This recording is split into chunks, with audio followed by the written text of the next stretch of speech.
Eu costumo dizer que um dos assuntos preferidos dos jantares inteligentes é falar mal de religião. É chique afirmar que as religiões são opressoras e atrasadas. Destruir a fé é um passatempo de intelectuais cheios de razão. Enquanto isso, pregamos a harmonia entre as crenças e o debate patina no lugar comum. Deus, por sua vez, segue alheio à banalidade e continua sendo um dos conceitos filosóficos mais elegantes. Para se falar de Deus, é necessário ser de fato inteligente, e isso é que o senso comum não imagina.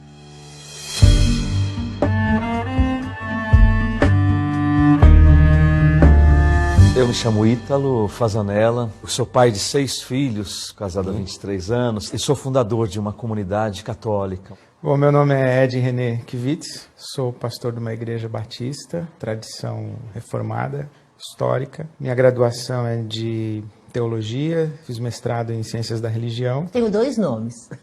2 nomes?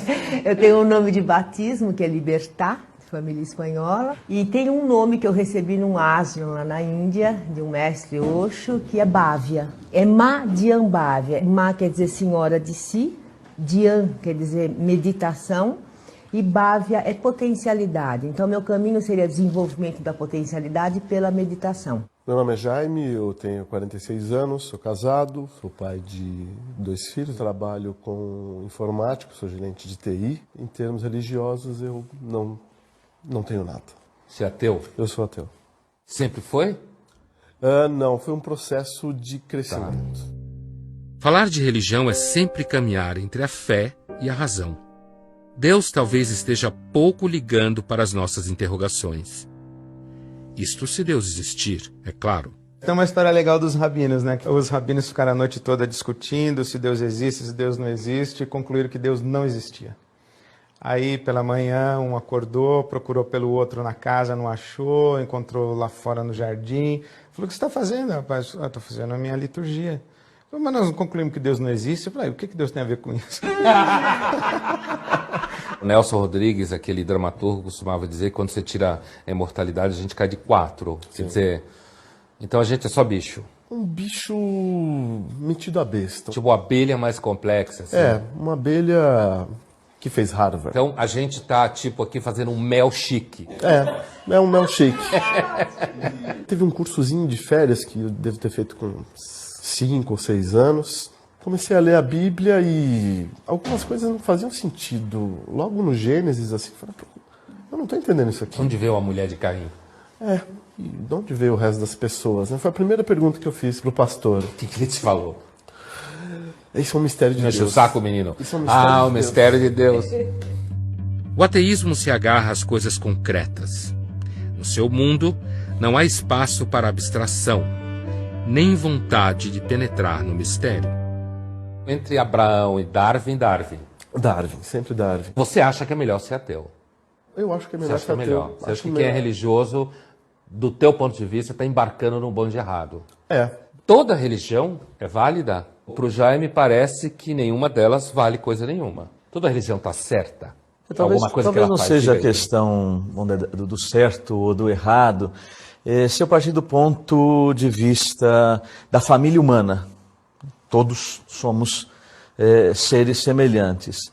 E se uma religião favorece uma convivência pacífica, de respeito ao semelhante, independente das suas opções, eu acho que isso tem um valor. Imagina que um dos seus filhos, então, tua filha resolveu casar com alguém que é do candomblé e quer fazer um ritual de casamento no terreiro, tudo bem? Doutrinariamente eu não aceitaria. Ou seja... Eu estou chamando de doutrinariamente... Na prática? Na prática eu não aceitaria.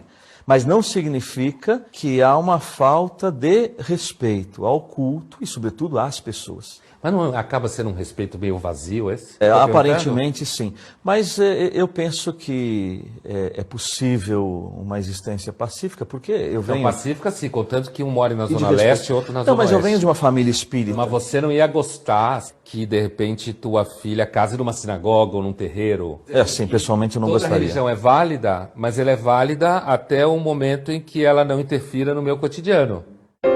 Com medo de sermos vistos como intolerantes, evitamos briga e brincamos de relativistas, dizendo que cada um tem sua verdade.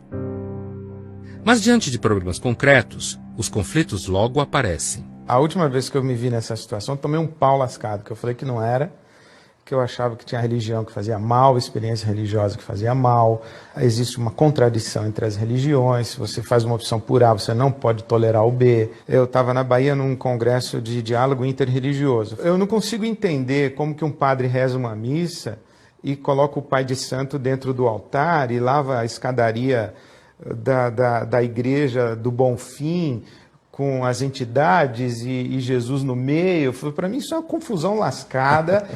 E a conclusão foi que o auditório reagiu dizendo que eu era um sulista, burguês, fundamentalista, branco e que não respeitava machista. A diversidade cultural da Bahia. Então. Falei, não é uma questão de respeitar a diversidade cultural, é de perceber que existem lógicas em choque. Sim.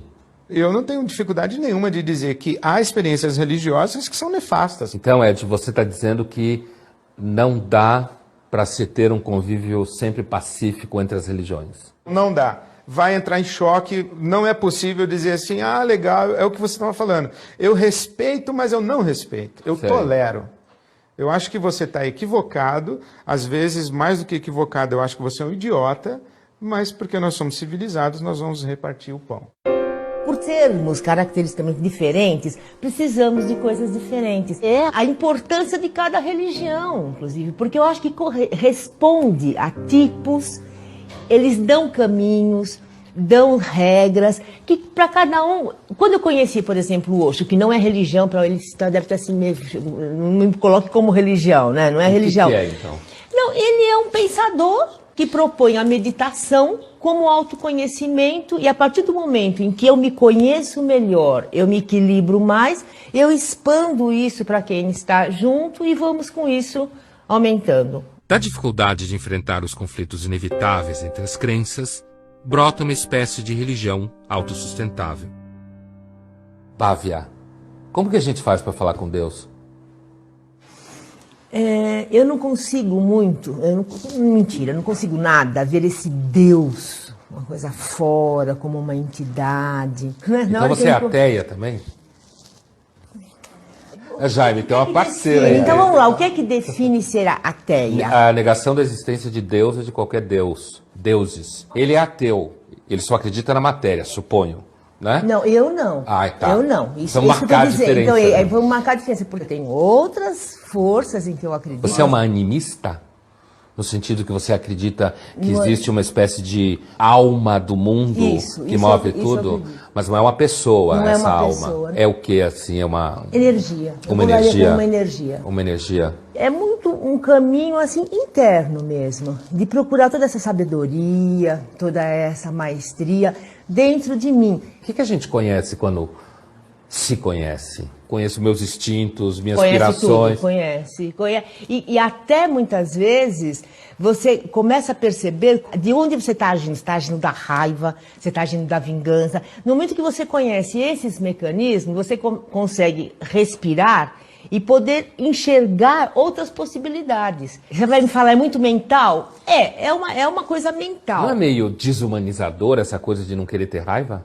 A raiva, ela faz parte. Isso de falar assim, me iluminei, acabei com a raiva, com o ciúme, isso é mentira. Sei. Isso está presente, faz parte do ser humano. Agora, existe uma diferença quando eu ajo a partir daí. E se sua irmã, sua prima tomar seu marido? Já tomaram. Que ótimo! Foi sua prima ou sua irmã? A melhor amiga, minha É sempre a melhor amiga. Você não ficou com raiva dela? Nossa, no primeiro momento, então, mas eu não fui lá bater dizer. Nela, chegar lá E por que não pode fazer isso? Eu acho que dá para ser diferente, resolver diferente. No final das contas, religião é só autoajuda. É a impressão que eu fico um pouco depois da nossa conversa aqui, desse primeiro momento. Eu compro esse pacote aqui, se serve para mim, tudo bem. Se eu resolver ser do candomblé, tudo bem. Se eu resolver ser judeu, tudo bem. Fazer aborto, tudo bem. Se eu resolver não fazer, tudo bem.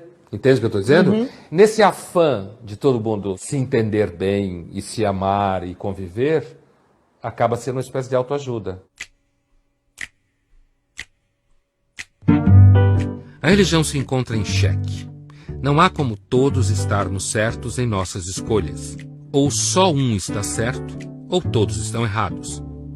Sem isso, a religião deixa de servir como forma de interrogar a condição humana. Sem isso, a religião se transforma em uma maneira civilizada de encontrar conforto.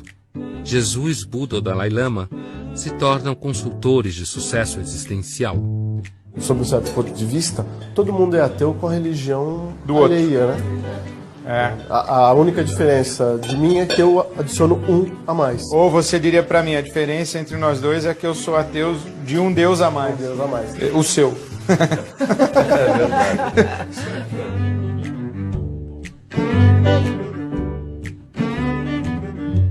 Não só de pão vive o homem, mas também do verbo. Do verbo.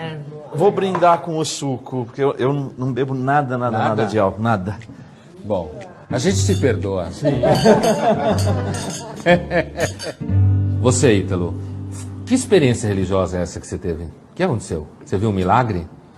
Não, talvez poderíamos chamar de um milagre de uma transformação da minha vida. A questão da separação dos meus pais. Não foi o grande motivo, mas eu acho que colaborou para que eu tivesse uma adolescência, uma juventude um pouco mais rebelde. Mas uma rebeldia, assim, muito, talvez, rancorosa, ir contra tudo e todos, contra o mundo. E aí você começa a aprontar muito. Aí eu comecei a beber, comecei a fumar, a juntar comprimidos com bebida, em excesso. Começamos a entrar na maconha.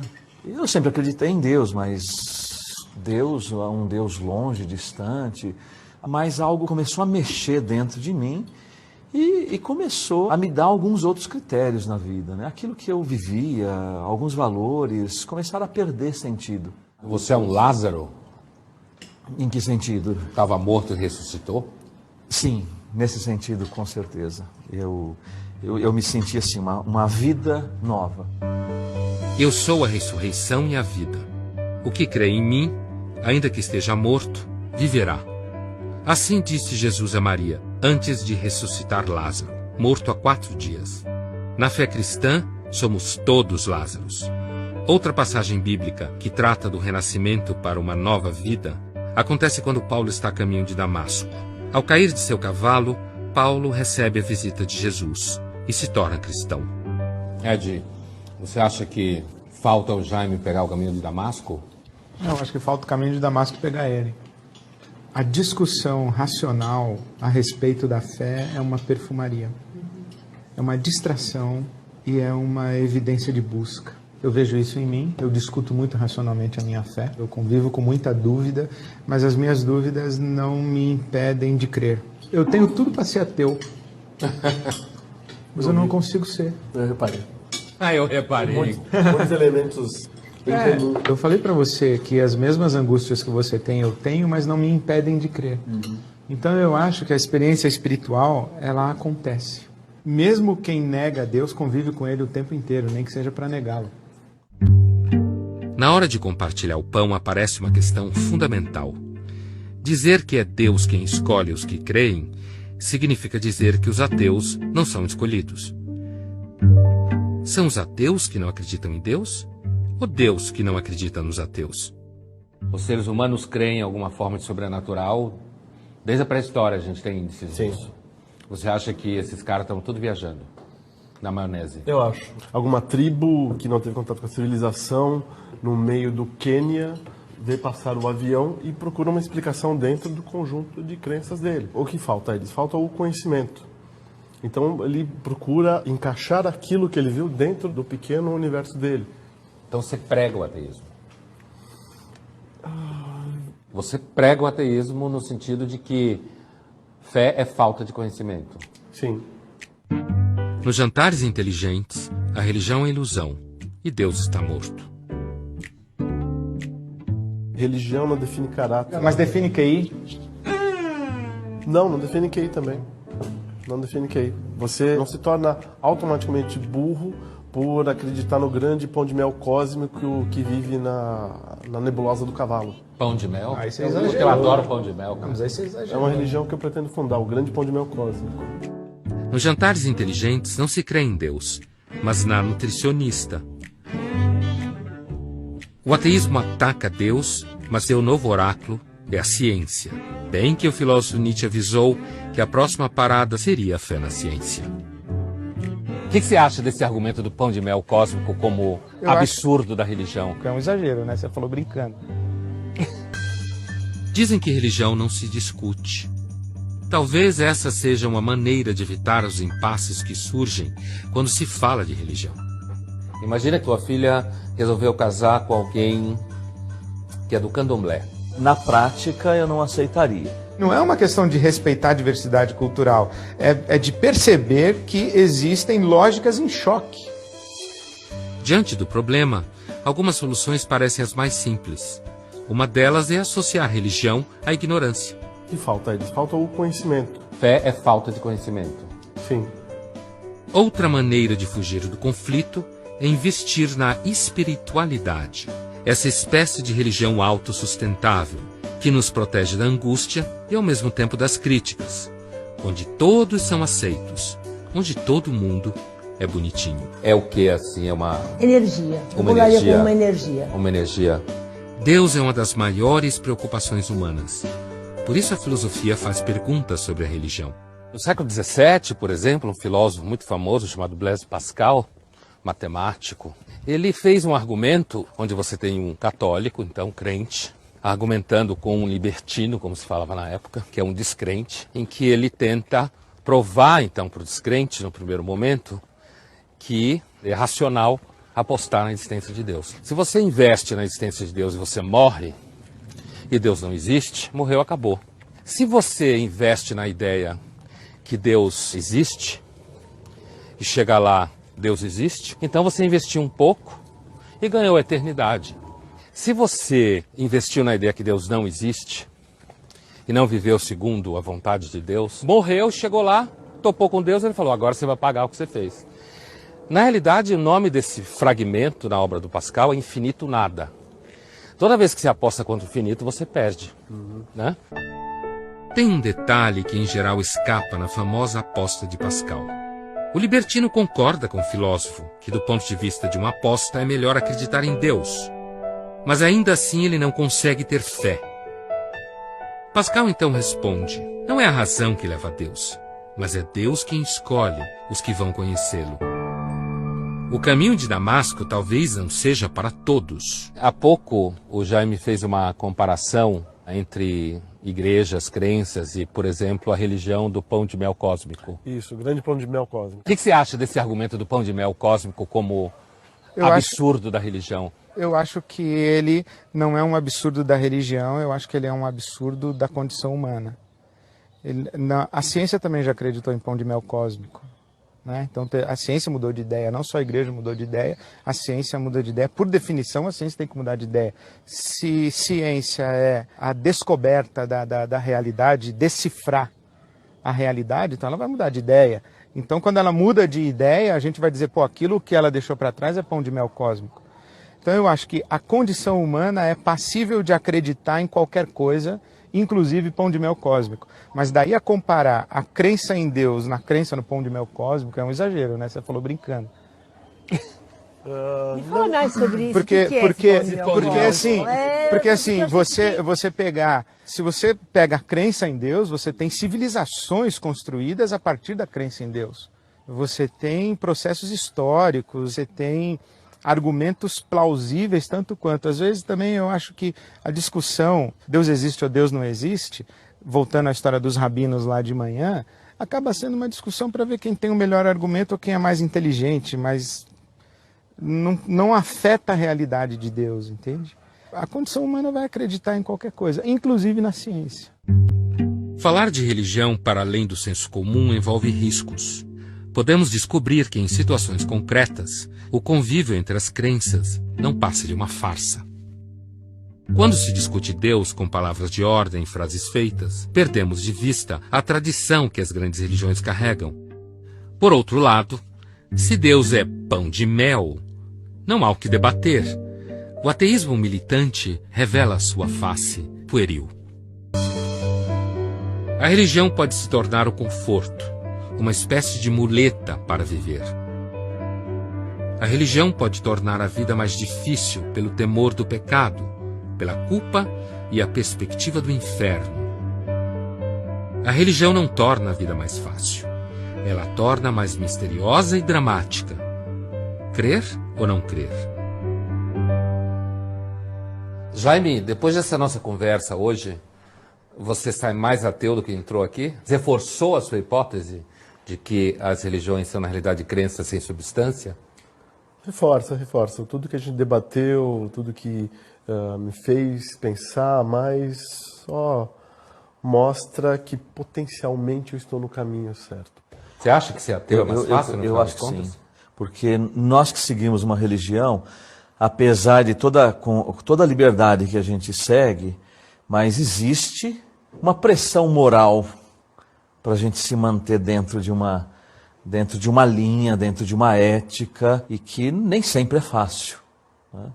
Agora, quando eu não acredito e não tenho parâmetros que devem me guiar, eu penso que é mais fácil. Então, no final das contas, ao contrário de ser mais difícil, é mais fácil ser ateu. Sim. Gozado, eu tenho a sensação que é mais solitário também, mas assim, eu sozinho tenho que dar conta de mim. Então, pode ser mais fácil, tudo, mas é mais... exige, eu acho que uma força maior. Percebo, assim, pessoas que eu convivo, que tem aquela coisa, pode deixar, porque Deus vai resolver por mim, não, eu vou ter essa força, eu vou receber ajuda na hora certa, eu acredito nisso. Então eu percebo que, ao mesmo tempo, é um amparo, sabe? É uma coisa assim de alguém te dando a mão. Eu tenho uma imagem que eu vivi, eu tinha 5 anos, fui atravessar a rua, segurando na mão do meu pai é muito alto, com aquela capa balançando, eu nem olhei se vinha carro ou não, porque era tão certo que ele ia me guiar e ia atravessar na hora que ele podia, que, sabe? Então eu sinto assim que, tudo bem, não tem talvez essa cobrança, não sei o quê, mas é um caminho mais solitário e, portanto, exige mais de você, com você mesmo. Você concorda? Tem que se bancar com mais... Não, porque eu não penso na experiência religiosa como segurar na mão do papai para ele atravessar a rua comigo. Eu penso na experiência religiosa como um caminho para eu aprender a atravessar a rua. Eu acho que toda experiência religiosa que mantém dependência e mantém infantilidade, ela é nociva. Sei. Né? Então não tenho essa percepção. Você acha que a gente poderia dizer que a angústia também é um caminho para Deus? Eu acho que é o único caminho para Deus. Não só pode, como é o único? Eu acho que é o único. Qual o problema da religião? A vida não combina com religião. A complexidade da vida, da existência humana, da realidade do universo, da própria alma humana, da interioridade humana, isso é tão complexo que não cabe em nenhum sistema religioso. Em algum momento não vai bater. Aquele sistema organizado que lhe ofereceram, quando você começa a viver, não vai bater, e quando não bate, você é jogado na angústia. Ou você vai para a alienação e para a negação, ou você vai para o ceticismo completo, ou você tenta fazer uma síntese dessas possibilidades. A religião pode se tornar apenas uma defesa ao flertar com o relativismo e o existencialismo, e assim ficar chique. Uma forma de fugir do vazio que nos espreita. Muito bem. Que bom. Obrigado. Deus abençoe vocês. Inclusive o Jaime. Amém. Obrigado. Obrigado. Em que acreditar? Em Jesus? Em Buda? Na ciência? Em energias? Mas religião é mais do que um manual de autoajuda. Ela é uma forma de pensamento no deserto. Um grande encontro com o nada. E é justamente nesse nada que está a revelação. Para um tema tão controverso, eu esperava um pouco mais de embate, de choque, de conflito. Me incomoda a estar ao lado de um ateu. Eu diria que talvez eu seja a parte mais disposta a aprender. Enquanto isso, eu fico com as evidências que existem, ou seja, nenhuma. A pessoa, ela está além, sabe, da religião que ela pode professar, do partido político, tudo, tem uma coisa que é de uma integridade que independe disso. Eu acho que eu gostaria de falar isso, que o debate a respeito da fé em Deus, ele acaba sempre se degenerando para uma crítica a respeito da religião.